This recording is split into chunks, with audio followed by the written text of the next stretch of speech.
안녕하세요, 코지입니다. 애플에서 드디어 이 5G를 적용한 아이폰을 출시를 했어요. 거기에다가 지금까지 아이폰이 출시할 때마다 이 각진 디자인으로 나온다 안 나온다 막 얘기가 많았었는데, 드디어 이 아이폰 12가 각진 디자인으로 출시를 했어요. 이번에 출시한 아이폰 12를 몇 가지 단어로 요약하자면 5G, 그리고 A14 칩, 그리고 아이폰 12 미니, 마지막으로 이 카메라가 아닐까라는 생각을 해봐요. 애플에서 이 5G가 정말 좋다라고 막 어필을 하는데, 이미 5G를 경험하고 있는 우리나라의 이 사용자들이라면 이미 이 악랄한 이 가격대와 이 LTE보다 속도가 안 나오거나 이런 문제점이 좀 있다 보니까 그렇게 5G에 대한 이 공감대가 크게 형성되지는 않는 것 같아요. 자, 그러면 이번에 출시한 아이폰 12 라인에 대해서 간단하게 정리를 도와드리고, 이 영상을 보시다 보면 여러분들의 손에 이번에 출시한 아이폰 12의 이 사이즈를 손으로 직접 확인할 수 있도록 확인하는 방법을 좀 알려드리려고 해요. 그래서 영상 끝까지 시청해 주시고요. 자, 그러면 아이폰 12에 대한 요약을 함께 알아보러 가시죠.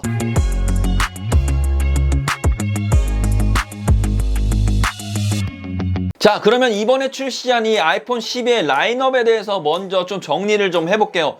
먼저 이번에 출시한 아이폰 12는 아이폰 12 미니, 아이폰 12, 그리고 아이폰 12 프로, 아이폰 12 프로 맥스, 이렇게 총 4가지의 종류의 아이폰을 출시를 했습니다. 먼저 이번에 출시한 아이폰 12와 12 미니 같은 경우는 이 인클로저가 알루미늄으로 제작이 되어 있고요. 아이폰 12 프로와 아이폰 12 프로 맥스 같은 경우는 고강도 스테인리스 스틸을 사용을 했어요. 디스플레이 크기는 아이폰 12 미니 같은 경우는 5.4인치, 아이폰 12와 아이폰 12 프로는 6.1인치, 그리고 아이폰 12 프로 맥스 같은 경우는 6.7인치의 디스플레이를 가지고 있어요. 감이 안 오시죠? 그래서 제가 지인분에게 깨톡으로 하나의 메시지를 받았어요. 링크를 하나 받았는데 여기에 가니까 실사 크기로 이렇게 A4 용지로 이렇게 얻을 수 있는 링크를 저에게 보내주시더라고요. 그래서 이게 진짜 실사 크기가 맞나라고 확인을 해보니까 여기에 아이폰 10이 있는데 이 아이폰 10을 이렇게 갖다 대면 진짜 딱 실사 크기예요. 그래서 이 PDF 파일을 받으신 다음에 가위로 예쁘게 오리시면 이번에 출시되는 아이폰 12 미니와 그리고 아이폰 12 프로 그리고 아이폰 12의 크기를 확인할 수가 있어요. 그런데 아쉽게도 아이폰 12 프로 맥스의 크기는 없더라고요. 그래서 제가 이 아이폰 12 미니를 이렇게 예쁘게 오려서 손에 올렸더니 한 요 정도 크기예요. 되게 알맞은 크기로 잘 나온 것 같아요. 그래서 이렇게 예쁘게 오려서 여러분들도 이렇게 손에 한번 잡아보셨으면 될 것 같아요. 이 PDF 파일을 받을 수 있는 링크는 제가 아래에 적어놓도록 하겠습니다. 자, 그리고 색상은 아이폰 12와 아이폰 12 미니 같은 경우는 블루, 그린, 레드, 화이트와 블랙 이렇게 총 5가지 색상으로 출시를 했고요. 프로 라인 같은 경우는 퍼시픽 블루, 골드, 그래파이트, 그리고 실버 총 4가지의 색상으로 출시를 했어요. 다음으로 이 모델들의 공통점을 먼저 알아보도록 할게요. 이번에 출시한 모든 모델에 이 아이폰이 최초로 이 5G를 적용했으며, 애플의 5G 같은 경우는 스마트 데이터 모드라고 해서 사용자가 이 5G의 속도가 필요하면 5G로 연결을 해서 사용을 하고, 5G 속도가 필요가 없는 작업을 하면은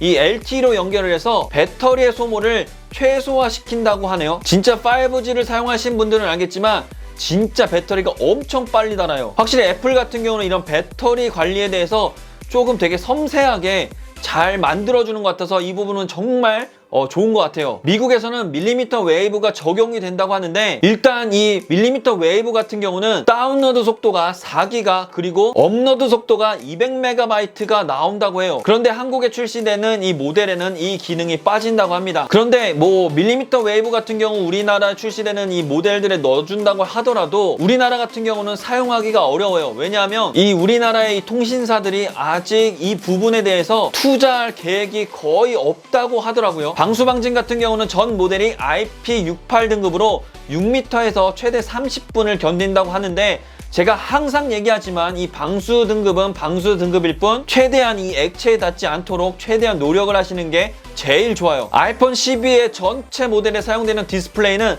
슈퍼 레티나 XDR 디스플레이가 사용이 되며, 이 전면에 있는 이 강화유리 같은 경우는 세라믹 실드 소재를 사용해서 주머니의 높이에서 이 아이폰을 떨어뜨렸을 때 깨지지 않을 확률이 4배 정도 높다고 해요. 그리고 이번에 출시하는 아이폰 12의 전 모델에 이전에 맥북에 사용했던 이 충전 방식인 맥세이프가 적용이 된다고 해요. 이렇게 착하고 충전기와 결합이 되는 이 손맛이 진짜 정말 좋았거든요. 그런데 이 기능이 이 아이폰에 들어온다고 해요. 이 맥세이프 타입 같은 경우는 이 내부에 자석이 들어가서 이렇게 탁 하고 붙는 방식이라고 보시면 돼요. 그리고 5나노 공정의 A14 칩이 탑재가 되면서 이전 모델보다 성능이 훨씬 더 좋아졌다고 합니다. 뭐 이거는 항상 뭐 출시할 때마다 몇 퍼센트 하는데 일단은 이거는 사용을 좀 해봐야 될 것 같고요. 무엇보다 공통점에서 충격적인 소식은 이번에도 역시나 C2 라이트닝 케이블을 적용을 시켜줬어요. C2C가 들어올 줄 알았는데 애플의 고집이 장난이 아니네요. 거기다가 이 탄소 발자국을 줄이기 위해서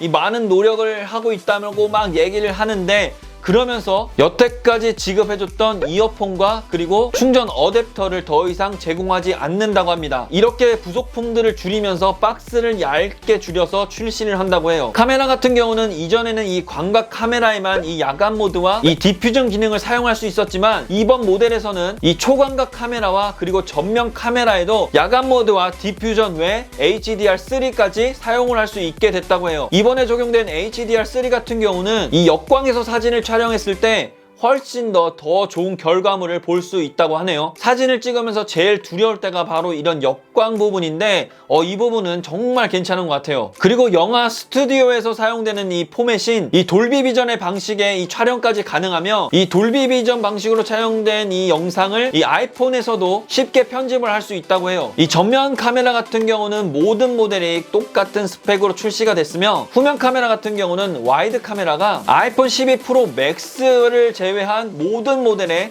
똑같이 적용이 됐고요. 울트라 와이드 카메라 같은 경우는 아이폰 12 전 모델에 똑같은 스펙으로 장착이 됐습니다. 그렇다면 다른 점들은 어떤 점들이 있는지 함께 알아보도록 하겠습니다. 먼저 아이폰 12 프로 라인 같은 경우는 아이폰 12와 아이폰 12 미니에는 없는 이 망원 카메라가 추가가 돼서 총 3개의 카메라가 장착이 되어 있고요. 거기에 또 아이폰 12 프로와 아이폰 12 프로 맥스가 또 다른 망원 카메라를 가지고 있어요. 먼저 아이폰 12 프로 같은 경우는 52mm의 f2.0의 망원 카메라를 가지고 있으며, 아이폰 12 프로 맥스 같은 경우는 65mm의 f2.2의 망원 카메라를 가지고 있으며, 아이폰 12 프로 맥스 같은 경우는 이 다른 모델들과는 다르게 이 와이드 카메라가 다르게 또 설계가 되어 있어요. 26mm f1.6의 카메라에 이 센서가 1.7 마이크론 픽셀로 약 47% 정도가 이 센서가 커지면서 이 저조도에서 촬영을 했을 때 한 87% 정도의 더 좋은 성능을 보여준다고 해요. 그리고 광학 이미지 흔들림 보정을 위해서 이 센서 시프트라는 기능을 사용을 했는데, 이 기능 같은 경우는 이 고급 DSLR에 사용된 이 센서 시프트를 가져다가 사용을 했다고 해요. 이 센서 시프트 같은 경우는 이 센서가 X축과 Y축으로 정밀하게 움직이면서 이 손떨림과 같은 느린 진동과 그리고 이 자동차와 같은 이런 빠른 진동에도 모두 정밀하게 보정을 할 수 있다고 해요. 로우 파일에 대한 장점에 대해서 아시는 분들이라면 정말 좋은 소식인데요. 바로 애플이 애플 프로 로우라고 해서 이 새로운 기능을 아이폰 12 프로 라인에 집어 넣었다고 해요. 대부분 많은 분들이 사진을 찍을 때는 이 JPG 파일로 저장을 하는데, 이 JPG 파일 같은 경우는 이 색을 압축해서 저장하는 방식이라면, 로우 파일 같은 경우는 그냥 생색을 그냥 집어넣었다고 보시면 돼요. 그래서 더 많은 색의 정보를 가지고 있기 때문에 후보정을 했을 때 손실되는 색이 적어서 정말 정밀하게 보정을 할 수 있거든요. 거기에다가 이 프로 라인에는 라이다 센서가 적용이 돼서 뭐 많은 분야에서 이런 거리나 이 길이를 재는데 이게 사용이 되지만, 무엇보다 제일 관심이 가는 부분은 이 라이더 센서를 통해서 저조도 촬영 환경에서 이 AF, 그러니까 자동 포커스가 이 피사체를 잡는 시간이 약 6배 정도 빨라졌다고 해요. 이 부분은 사진뿐만이 아니라 동영상 촬영에도 적용이 된다고 합니다. 자, 그러면 충전에 관한 부분에 대해서 한번 알아볼게요. 무선 충전 같은 경우는 이전의 방식인 QI 방식 또한 호환이 가능하며, 이 맥세이프로 충전했을 경우는 최대 15W까지 무선 충전이 가능하다고 해요. 하지만 55,000원이란 비용을 들여서 이 액세서리를 구매를 해야 사용이 가능합니다. 유선 충전 같은 경우도 이 18W에서 이번에는 20W까지 약 2W 정도 향상이 됐는데요. 이것 또한 역시 20W 전원 어댑터를 따로 25,000원에 구매를 해야지만 적용이 가능해요. 역시 애플은 이 액세서리 판매 장인인 것 같아요. 아이폰 12와 아이폰 12 미니 같은 경우는 64기가, 128기가, 256기가로 출시를 하며 미니는 95만원부터 그리고 아이폰 12 같은 경우는 109만원부터 구매가 가능하고요. 프로라인 같은 경우는 128기가, 256기가 그리고 512기가로 출시를 하며 아이폰 12 프로 같은 경우는 135만원부터 그리고 아이폰 12 프로 맥스 같은 경우는 149만원부터 구매가 가능하다고 합니다. 한국 같은 경우는 1차 출시 국가는 아니지만 그래도 1.5 출시 국가로 아이폰 12와 아이폰 12 프로 같은 경우는 10월 23일부터 사전 예약이 진행이 되며 10월 30일에 출시가 될 거라고 예상을 하고 있습니다. 아이폰 12 미니와 아이폰 12 프로 맥스 같은 경우는 11월 13일부터 사전 예약이 진행이 되며 11월 20일부터 출시가 될 거라고 예상을 하고 있습니다. 자, 그러면 마지막으로 저의 개인적 생각을 말씀을 좀 드리자면 이번 모델 같은 경우는 정말 정직한 급나누기라고 생각이 들어요. 거의 동일한 스펙으로 출시를 하면서 각각 모델마다 조금씩 뭔가를 다르게 해서 소비자가 필요한 부분에서 구매할 수 있도록 좀 한 것 같다는 생각이 좀 들어요. 솔직히 카메라 스펙 외에는 꼭 프로 라인으로 가야 하나라는 생각이 들 정도로 이 나머지 부분에서는 아이폰 12와 아이폰 12 미니가 정말 잘 나왔다는 생각이 들어요. 그래서 만약에 진짜 사진에 대해서 큰 욕심이 없다면 아이폰 12 미니나 아이폰 12를 선택을 해서 사용을 하셔도 될 것 같고요. 혹시라도 나는 조금 사진에 욕심이 있다라고 하면 아이폰 12 프로를 구매하시는 게 좋으실 것 같고요. 거기에다가 사진 플러스 동영상에 조금 더 관심이 간다라고 하시면 맥스까지 가시는 게 좋을 것 같아요. 어떻게 오늘도 조금이나마 도움이 되셨나요? 그렇다면 구독과 좋아요 잊지 마시고요. 저는 다음에 더 좋은 정보로 여러분들을 찾아뵙도록 하겠습니다. 감사합니다.